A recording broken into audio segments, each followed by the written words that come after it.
Hi, everybody. Welcome back. Okay, starting this off with a minor giggle because of my son, and if this bounces like crazy, it's because the ladybug, yep, just got off the bed. Okay, so apparently this is my filming day today, yet again. I have a very nice review coming out for you guys. I'm actually super happy about that product set. I think it's amazing, and I'm really grateful that the company approached me. So it's very, very nice. I no longer had something to that effect. So, but in this one, we're going to work on my drawing just because, well, I can. This is my Polychromos Ivory. I know it looks like I'm going to run out. I promise I have more. This pencil is my friend. But what I was trying to show you, as you can see, not the sharpest of points. It might look sharp to you at this moment, but that's not nearly as sharp as I need it to do little individual hairs. This is my favorite sharpener in the world.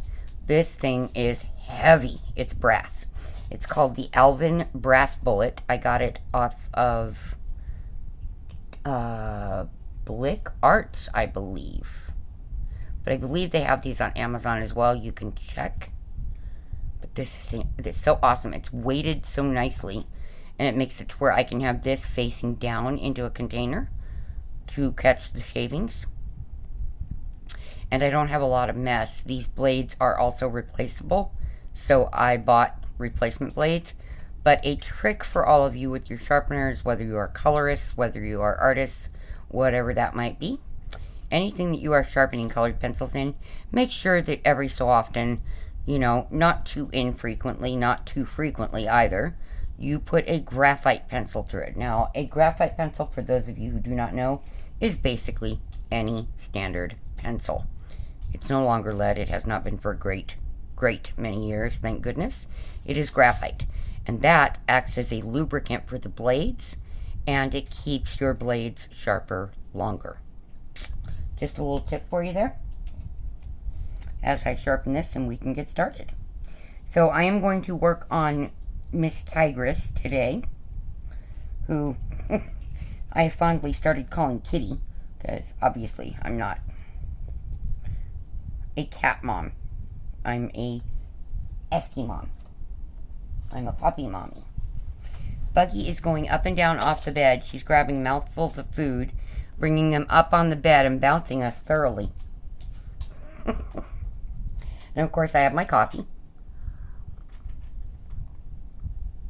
So for everybody that's going to join me, and I hope that that's quite a lot of you, because you can color, you can listen while you're cooking, you can listen while you're diamond painting. You don't have to be an artist to watch these particular drawing chills. You can be doing anything you want to do if you just somehow, for some odd reason, like the sound of my big mouth rambling. Oh, which is basically what my kids consider it. Okay, so I've got my Derwent Lightfast, of course. I've got my Polychromos. I've got my Caran d'Ache Luminance. Well, I've got all the pencils, my Prismacolors, all of it.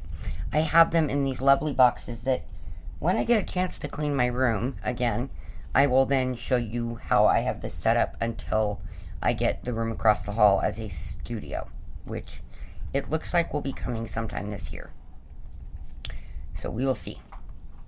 Anyway, I'm going to show you the progress because I've done quite a bit on the drawing since we last did a draw and chill together. And I thought those of you who are interested might like to see Kitten's face is nearly done. So, move her down for you a little bit. I am currently working in here on this lower portion of her face. This is the lower side of that cheek. This is, well, actually, that's part of her mane, I think. Yeah, it's part of her mane. It's where the hair comes off of her head and chest. But this is the lower part of the cheek, and this is her little jaw. So, yeah, it's coming along nicely. I have brought in a lot of different colors here into the muzzle to give it dimension. I will probably refine it some more before this is done because I'm crazy in that way. I got this ear almost where I want it. Needs a little few touches here and there. And this is shadow underneath her face that is obviously not completed, but, you know, because it's got quite a ways to extend. But I wanted you to get a glimpse of where she's at before I cover her back up to work on her. I know that sounds so redundant, doesn't it? But that's kind of how this works. I keep calling her kitten. I just don't know why, or kitty. Probably because I don't have cats. So, you know, that's life. I'm sure if my daughter sees this, she'll get a giggle out of that. Because when I was younger, I did have cats. So I'm taking this ivory, because this is an extra white paper, which I'm going to extra whiten a little bit through here, where I'm sure it was the side of my hand picking up color, with my favorite eraser, which is the Vanish 4-in-1 eraser. I highly recommend this eraser. It erases almost anything. If it's erasable, this pretty much will take it off. So, yeah, see? Arizona is a very dusty place. If you have not lived in the Phoenix area, then I would advise you do not come here in the summer because it's windy and incredibly hot, and even indoors, even with brand new air filters on our air conditioning, inevitably dust gets everywhere. Especially when you have a backyard that's dirt. It's not landscaped. So, and I don't know why it is that way, but it is. Probably because Zach didn't want to chance all the money into landscaping and have it not be cared for. I don't blame him there. So, here is what I'm going to do with this ivory. Her chin obviously is not white. So what I want to do is in the areas that require the ivory, I want to place ivory. Now her cheeks here, or what do you want to call those, lips, I guess, stop right about here. This is the shadow in the dark area, and Ladybug bounced you again. I'm so sorry. She's a busy little bee right now. And here you see some light areas that are showing. Well, those are individual light hairs. And I have not moved down from there because I want to complete that area and move down. I'm going to pet a bug real quick because he's so cute. Yes, he is. All the puppies are taking a nap at the moment. Let's see what time it is. Yeah, it's 1 o'clock. They usually go down about 2. So, they're just resting right now. Because it's hot. Every time I go out back, I'm just like, ugh. But, you know, that's life. So I'm going to fill some of these little areas in. Now, the dangers of doing this way is that this ivory is going to pick up some of that black pencil because obviously it is not blended. So over here you will see this white paper here. Under this is white paper. I use that to clean my pencil tip, to test a color, whatever I may need to do. This right here, I forgot to tell you, is Glassine. This is the product that I was telling you I would strongly advise if you want to, you know, assure that you have your artwork protected as you're working on it, and that includes coloring. This is an awesome product. You can get it on Amazon. It's not very expensive, and it is amazing because you need something under your hand so your hand oils are not transferring, and so that you are not transferring color from one place to another when you move, which, as you saw, I have to clean up because no matter what I do, that's apparently going to happen with all this black. But it does help, and as long as I can manage to keep my hand on the glassine, we're good.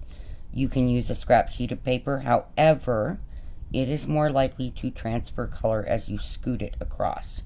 So you may very well want, if you do a lot of coloring or a lot of artwork, you might want to invest in a little bit of glassine. It's an awesome product. It really is. I like it quite a lot. So, and it is archival, so it's not going to change the pH balance in your paper and cause it then to basically rot away faster.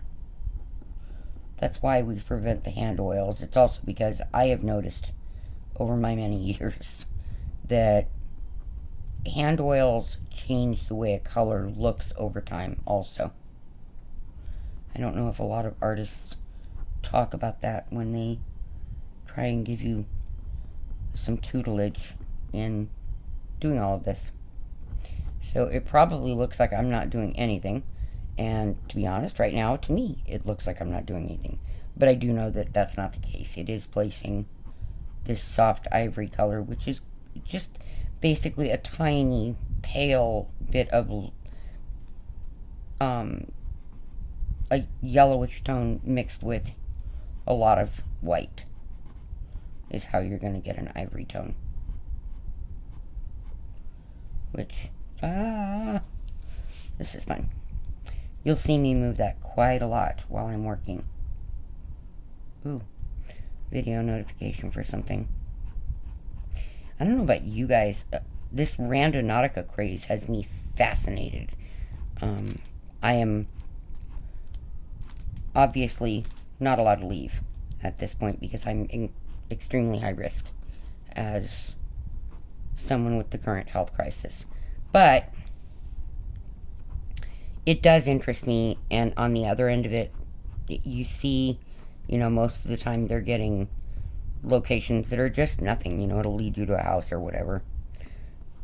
But then they get these really scary, creepy ones, or they get followed or harassed, or, some of it's pretty frightening. But I think the whole world is that way right now because there's a lot that's been going on, let me say. A lot. So yeah, I have been fascinated with watching the Randonautica videos because it's different. It's very different. It's explorative. It gets you outside of your comfort zone. The only problem I see with it is that, you're going to end up out of your car at some point with it. And I also think that no matter what it says it's asking for informations, I think that it is listening, and I think that it is accessing your search history. So if you're going to do quite a lot of it and you have the means, get a burner phone and use it that way, because then it's not accessing your personal information. I just don't know, and I don't really trust it, especially if you have banking information that goes on your phone. Yeah, no.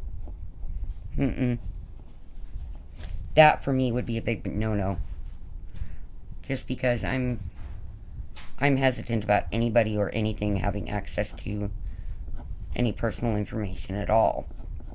So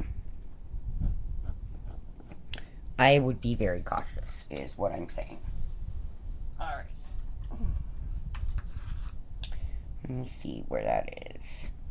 So I'm going to pull out one of my Derwent Lightfast that is called Wheat, and you can see it's a little bit more grayed and slightly darker, which I want in this area through here for shadowing in these light areas on this little beard. But yeah, I think the Randonautica craze is kind of cool and kind of dangerous and really interesting. But, I do hope that those of you who are playing with that app are being incredibly careful. You just never know, you guys. You just never know. This world is crazy. As far as the immediate health crisis, I see that we are heading in the wrong direction in some states. I think that some of these states opening up the way they have is very dangerous, and I get that, they want the commerce, they need it for financial reasons and blah, blah, blah. But this is a thing where it's not worth the lives it's going to cost and the illness it's going to cause. So, I don't know. I don't live there. I don't get a lot of voice in it. In fact, I don't get any voice in it. But in that, I am going to give my opinion, because it's not about politics in that. For me, it is about safety and the fact that they are not exercising a safe practice in a time when we really, really need to be cautious. So, there's that. Another thing is my true crime stuff. Let's tell you what's going on in that little world right now. One of the true crime channels that I watch, I was recently informed, was doxxed. Which, for those of you who don't know, that means that someone exposes all of their personal information, their address, everything out in the public, and it's open to everyone, and that then puts not only the YouTuber at risk, it also puts their families at risk. And this particular lady, there was no reason to go after her. She's never done anything malicious. She has small kids, and I'm really disappointed and frightened that somebody would do that. That's insane to me, because she's not vicious. She's not out there causing trouble, wreaking havoc. She's just reporting to us on a lot of older cases. She's only vocalized her opinion on a couple of newer cases, and I have to say, I really do think she's looking at it pretty close to what I believe it to be. I think she's off on a couple things, but I think right now law enforcement's off on a couple things with it. So we'll see where that goes. But yeah, to me, that's nuts. Why would you do that to somebody? That's one of those shake your head at it moments and go, oh my goodness, what is going on with this world, that this is what it has come to. We're going to hurt and expose people because their opinion might be different from yours. That's insane. That's utterly insane. I would never do something like that, and I can't truthfully understand the quote-unquote logic or reasoning behind doing something like that to anyone. Even people that I really dislike. No. I would never do that, because they do have families, they do have children, they do have spouses, and everyone deserves to have a sanctuary, and your home should be able to be that place. If you can't, if you don't have vacation homes and things like that, they're your sanctuary, like a cabin or whatever. Your home is supposed to be a place where you can feel safe. And when somebody does that, when they expose your information, your family's information, they're not just going after you, they're going after your kids. I don't know about you guys, but for me, that's a major no-go. So I was pretty shocked to find all that out. Oh, my foot went to sleep. My goodness. Okay. So now comes the Caran d'Ache Luminance. I'm going to bring out this 10% burnt ochre, because it's kind of a pinkish hue, but kind of... It's not pink. It's almost a fleshy tone, but I need this in here in a few spaces because it's the lighting hitting the shiny light colored hair.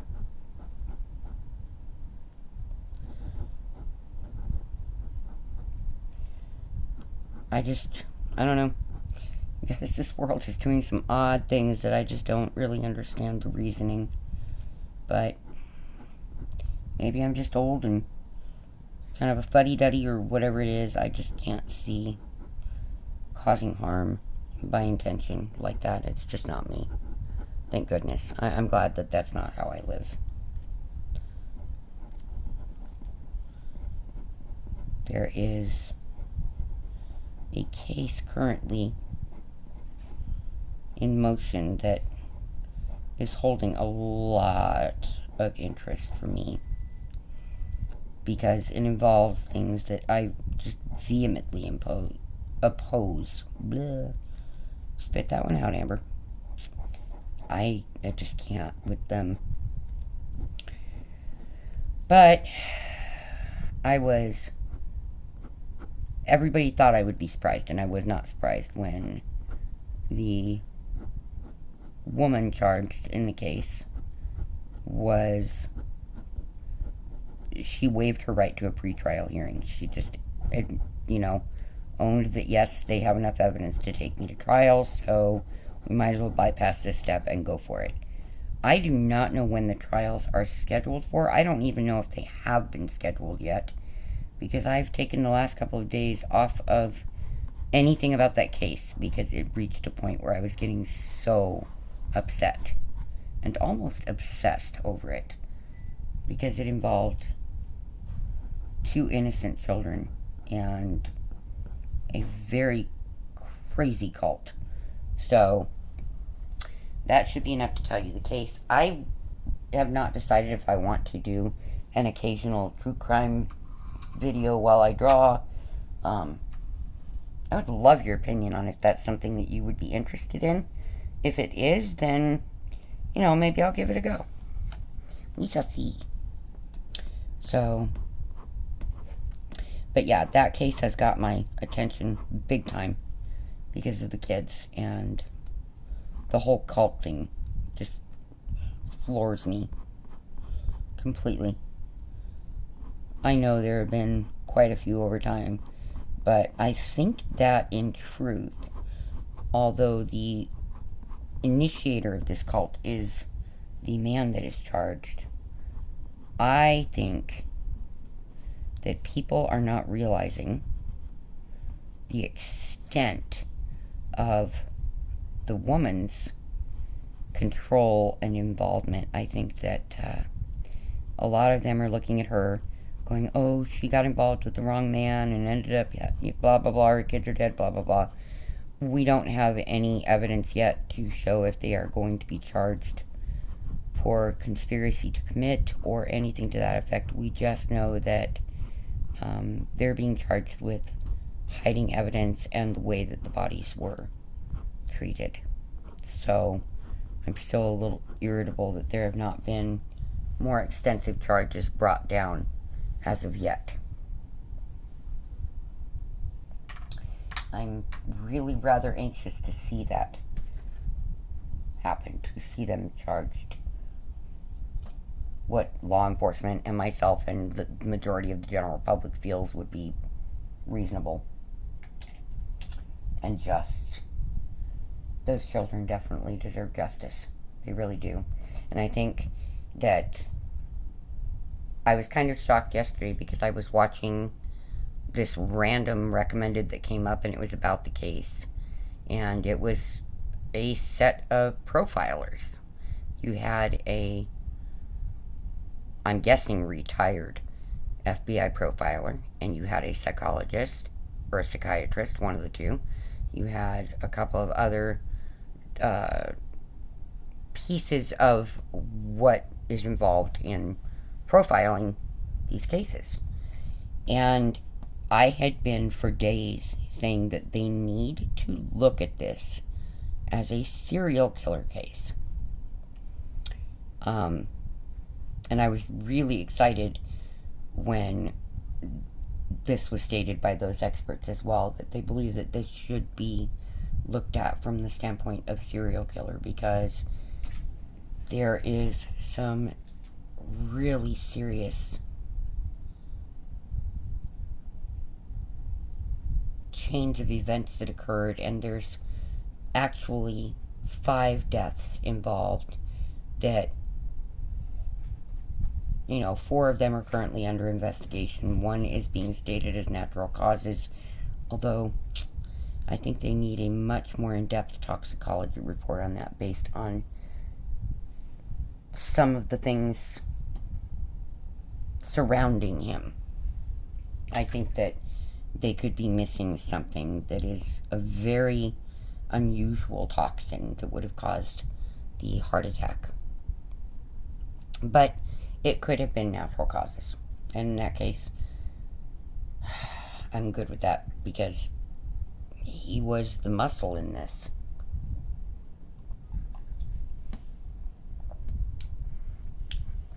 So, and this is the woman's brother,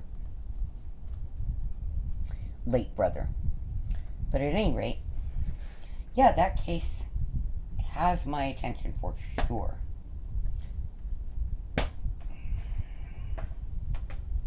But yeah, it's just incredibly interesting to see, you know, how this is going to progress in the court system.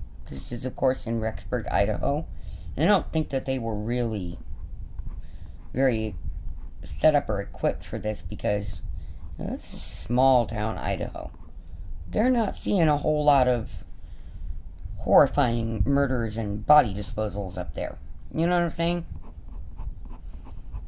This is not their norm.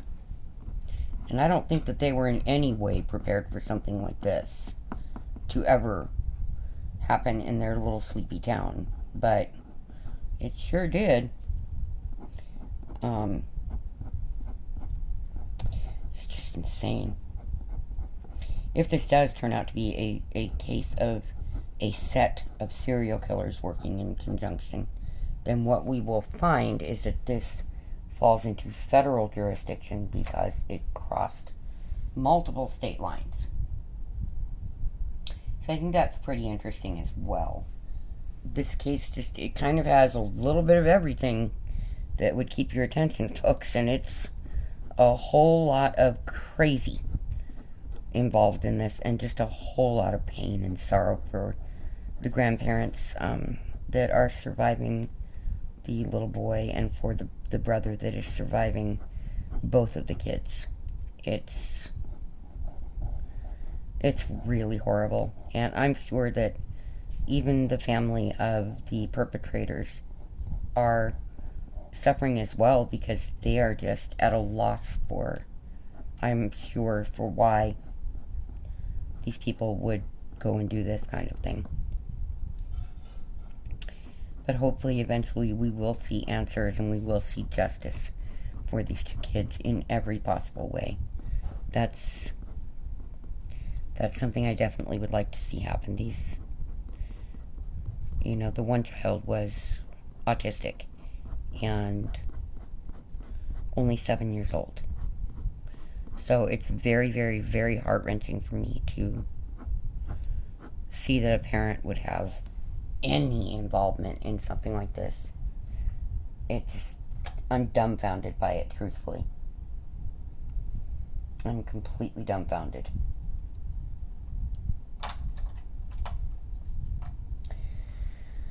But apparently this is, you know, the time that we live in, and the choices that these people have made. And I don't know if it really even has to do with the time that we live in. I mean, that certainly made it easier for them. But I think if we look throughout history, we see things like this occur, and it always saddens me to look at those cases because the innocents that are involved, that are victimized and murdered, it's beyond the scope of my emotional understanding how a parent could do anything like that.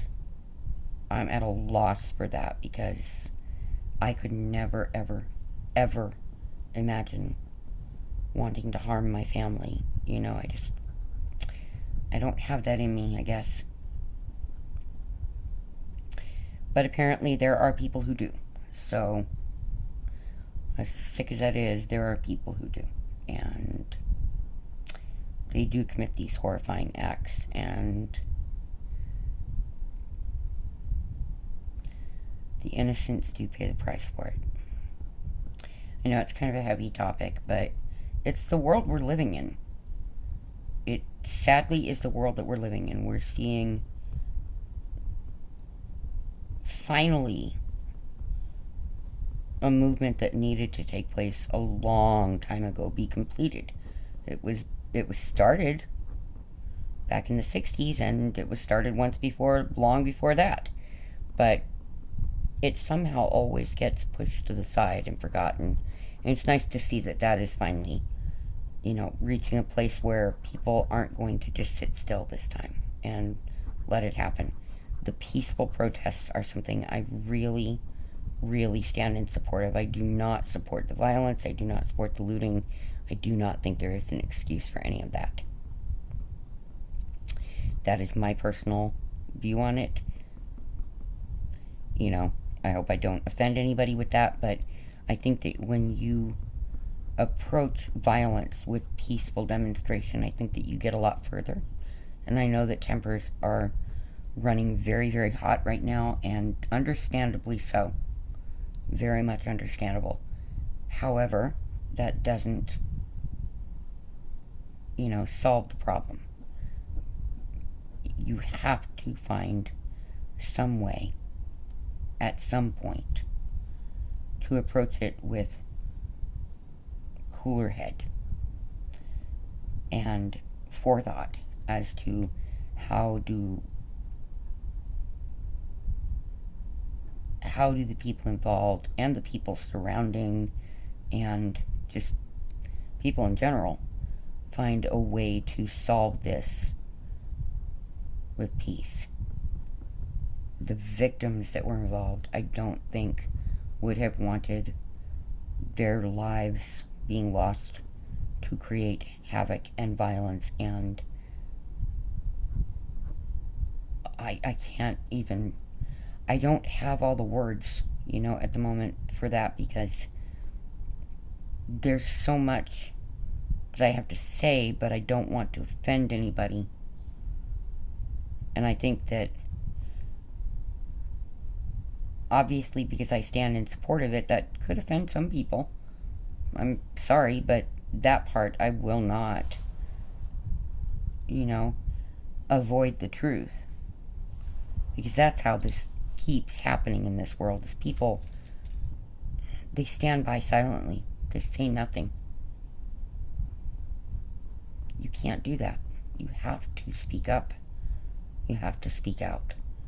But you need to do so in a respectful manner. We need to be kind, and also keep in mind that these victims have families, and these families are fighting for justice. But they're not fighting as in, going out and burning down businesses or police stations or whatever that may be, breaking windows, looting. That's not what they're doing, and that is not what they want. That is not what their family members that were lost stood for. So I really, really want to see the support of this movement continue. I want to see this movement reach its goals for proper treatment of their culture. I hate when it's stated to be a race, because there is only one race. There is the human race, you guys. We're all one. And the issue is that division, that divisiveness in the mentality that currently exists is part of the problem. Last time I checked, I don't look at somebody and say, oh, well, you're different than me because your skin is lighter or darker or a different tone than mine. That's not what we're supposed to do, and I wasn't brought up to do that. I look at somebody and I go, oh, okay, well, you're from here, and that's where your family came from, and that's a cool cultural history, and, respect one another, people. Respect. That's really what it comes down to. Respect people's history. Respect the ancestry that they come from. You may not agree with how they lived their lives or how their ancestors lived or anything like that. But show decency and kindness and respectfulness and what is the word I'm looking for? Goodness. It will come to me. But we need to show that we can accept the differences. We can embrace those differences. This is a melting pot, folks. America is a melting pot.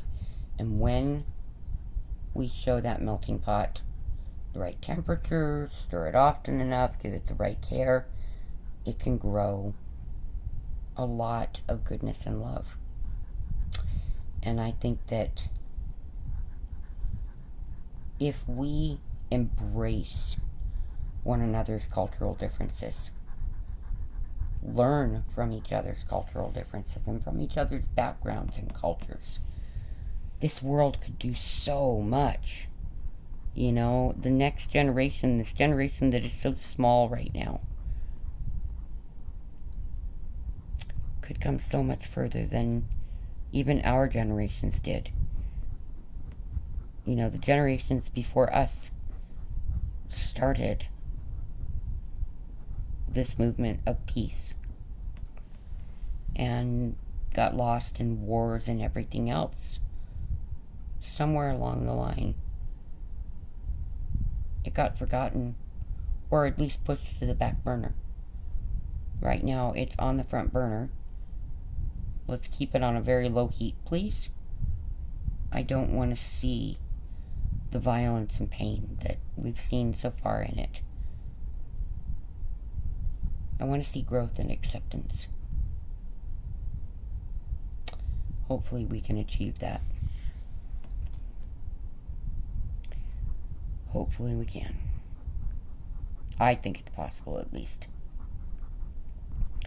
I'm not able to be out there, but I'm certainly able to give it a voice here.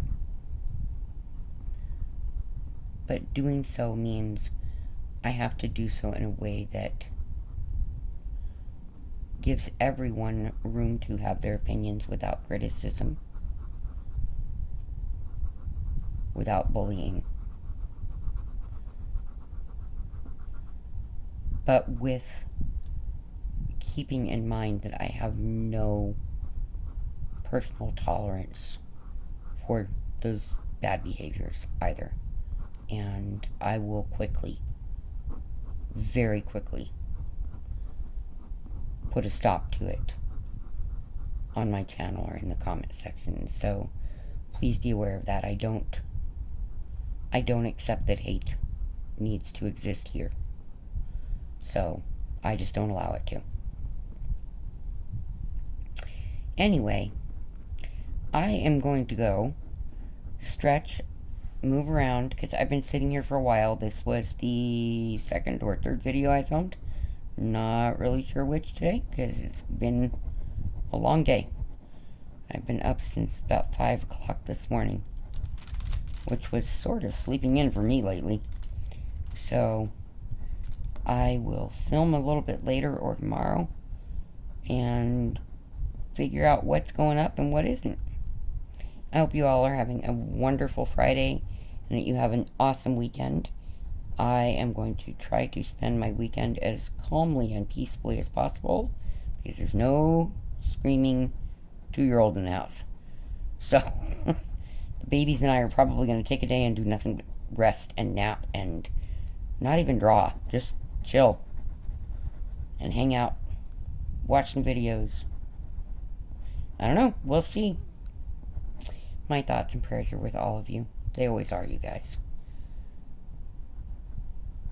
Please stay safe. Be careful. Make good choices.